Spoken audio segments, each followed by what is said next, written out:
A paz do Senhor Jesus, vamos começar aqui mais um cafezinho com Jesus. Eu sou o pastor Alex, que apresenta o cafezinho. Hoje nós estamos no nosso quarto estudo sobre lição de professor, né? Aprendendo um pouquinho mais com a Bíblia, né? Essa é a maneira que o pastor Alex trabalha, né? De trazer uma edificação. Edificação é uma coisa tão importante porque a casa pode ter um bom telhado, uma boa janela. Se não tem edificação, não é uma casa. Um prédio, um edifício, ele pode ter muita coisa bonita nele. Se não for bem edificado, ele cai.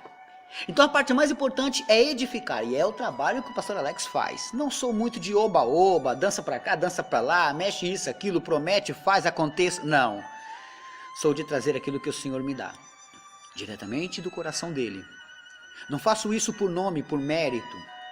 Você não me vê por aí afora mostrando-me meu nome. Mas você vê sempre eu engrandecendo a Cristo, porque é necessário que Ele cresça e que eu diminua. Vamos lá? Abre a sua Bíblia comigo em João 7. Vamos lá. Evangelho de João, capítulo 7. Versículo 16, que diz assim, ó, 7,16.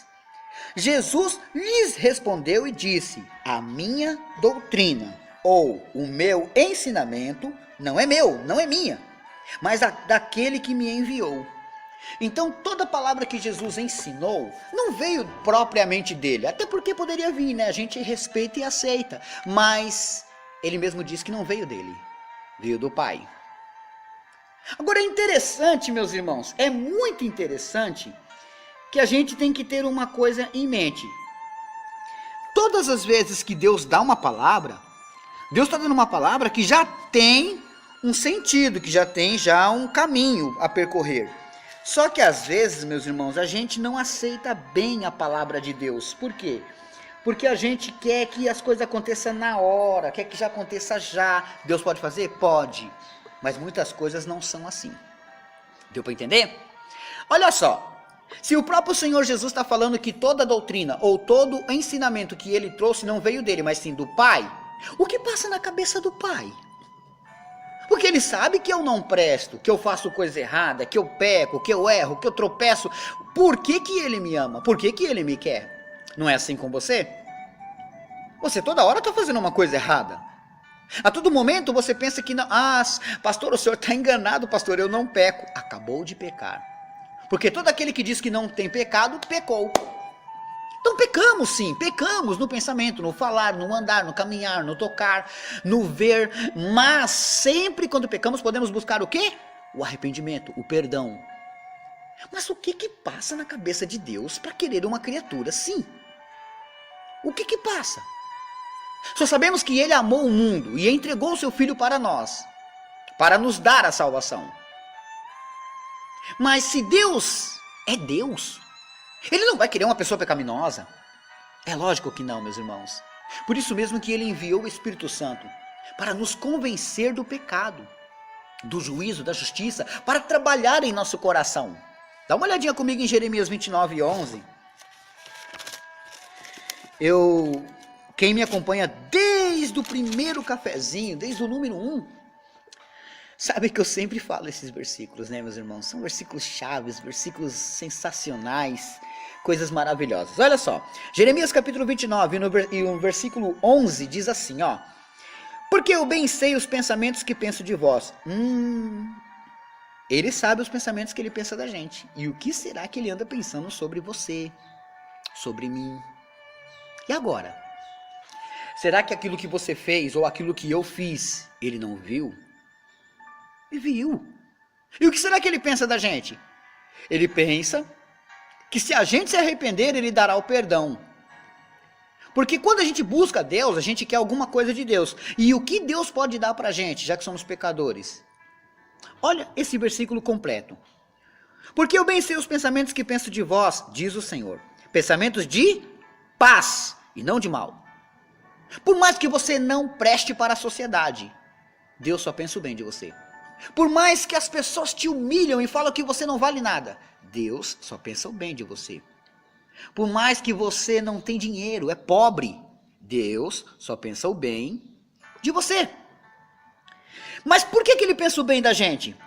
Para vos dar o fim que esperais. Qual é o fim que você espera? Você talvez não sabe, mas o fim que você espera é descanso para a vossa alma. Você sabia disso? Que você busca isso, mas sem saber? Quem é que aguenta tanta injustiça, tanta maldade, tanto ódio, tanto preconceito, tanta ganância? A minoria é a parte rica e a maioria é a parte pobre. Como é que pode, meus irmãos, um homem ter mais de 10, 20 casas e pessoas não têm nenhuma?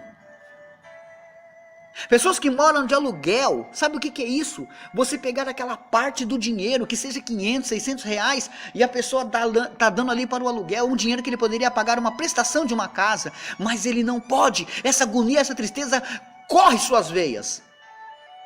Sabe o que é? A gente está aqui conversando agora sobre Deus e tem uma pessoa nesse exato momento numa fila de um hospital, esperando uma vaga, enquanto o parente está na maca. Sabe o que é uma pessoa que acabou de ter um filho e vai saber que ele não vai viver? Sabe o que é uma pessoa que acabou de receber a notícia, está demitido? E ele chega em casa e tem que olhar os olhinhos fritos da criança. Os filhinhos olhando para o pai e dizendo: papai, o que o senhor trouxe para nós hoje? E ele não trouxe nada, só trouxe uma derrota. Quem é que aguenta tanta impunidade, tanta tristeza? Deus aqui está dizendo: eu sei o pensamento que eu penso de vós, pensamento de paz e não de mal, para vos dar o fim que vocês esperais. Para isso vocês têm que parar com isso. Siga a doutrina do meu filho. Eis que Deus está colocando sobre a sua frente agora. Tudo tem uma saída. Qual? Deus, Jesus, Espírito Santo. Não consigo vencer o pecado, Espírito Santo. A obra redentora, Jesus Cristo. Um pai que perdoa, Deus. Do que mais você precisa. Porque a imagem que está na nota, na cédula de um dinheiro não te salva. Aquele é só papel, que não tem força contra o fogo ou contra a água. Agora Deus anda no meio do fogo. Deus divide as águas e anda por cima das águas. Meu Deus, essa é forte. Essa foi forte.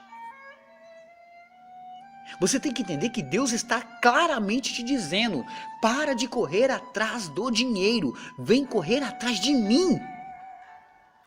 Mateus 11. Os fax quando chega assim eu tenho que ir rápido, antes que apaga da memória. Mateus 11, 28.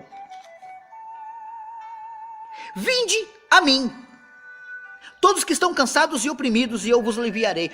Enquanto você não sentir esse cansaço, esse oprimido, enquanto você aceitar essa situação, vai perecer. Quer ver um versículo que casa com esse? Não fecha a sua Bíblia, tá? Mateus 11, 28, Romanos 12, 2. Quem é bom de Bíblia já pegou aí, ó.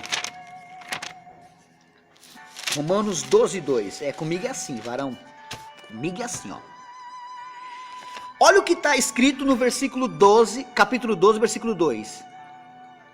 E não vos conformeis com este mundo, mas transformai-vos pela renovação do vosso entendimento, para que experimenteis qual seja a boa, agradável e perfeita vontade de Deus. Qual seja a perfeita e agradável e boa vontade de Deus. Qual é a perfeita? Qual é a agradável e a boa vontade de Deus? Jeremias 29, 11. Eu bem sei os pensamentos que penso de vós, pensamentos de paz e não de mal, para vos dar o fim que vocês esperais. Legal, Deus, então eu quero o Senhor. Como é que eu faço? Mateus 11, 28. Essa foi forte hoje. Um versículo casando com o outro. Olha só que lindo. Vinde a mim todos que estão cansados e oprimidos, eu vos aliviarei. Pronto, está resolvido. Pastor, mas eu já estou na igreja e tem alguma coisa errada, não está acontecendo. Irmão, dá uma recapitulada aí. Se o lugar que você está adorando a Deus. Se você está adorando a Deus, se realmente não há nada sujo, oculto, escondido, porque Deus não erra. Alguma coisa está errada aí. Alguma coisa devia estar acontecendo. É inacreditável o grande poderio de Deus na vida das pessoas. Deus transforma, Deus muda, Deus faz muitas coisas maravilhosas. Só que as pessoas vivem reclamando. Que querem de Deus, mas não largam o pecado. Querem de Deus, mas não largam a mentira. Querem de Deus, mas não largam a falsidade. Querem de Deus, pedem perdão, mas não querem perdoar. Estreito, não é? Essa é a situação que corre nas veias de muitos homens e mulheres por aí afora. Querem de Deus, mas não querem perdoar. E aí complica. Portanto, nós finalizamos este áudio de hoje